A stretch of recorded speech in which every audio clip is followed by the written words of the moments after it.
আসসালামু আলাইকুম। ফাজল সাদাকাত হইতে পড়াইতেছে। এক ব্যক্তি ইবনে আব্বাস রাদিয়াল্লাহুকে বলিল, কাফের দুনিয়াতে ফিরিয়া আসিবার আকাঙ্ক্ষা করে, মুসলমান করে না। তখন হযরত ইবনে আব্বাস রাদিয়াল্লাহু উক্ত আয়াত তিলাওয়াত করিলেন, কেননা উহাতে আল্লাহ তাআলা মুসলমানদের সম্পর্কে বলিয়াছেন। অন্য এক হাদীসে ইবনে আব্বাস রাদিয়াল্লাহু হইতে বর্ণনা করা হইয়াছে, উক্ত আয়াতে মুমিন ব্যক্তির কথা উল্লেখ করা হইয়াছে।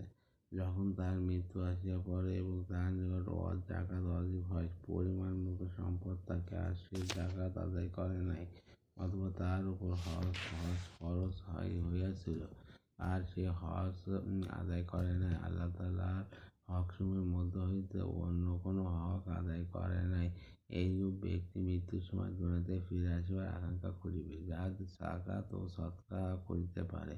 কিন্তু আল্লাহ তাআলা পবিত্র ইরশাদ করিয়াছে, কারো সময় আসিয়া যাওয়ার পর উহাতে কখনো বিলম্ব করা হয় না।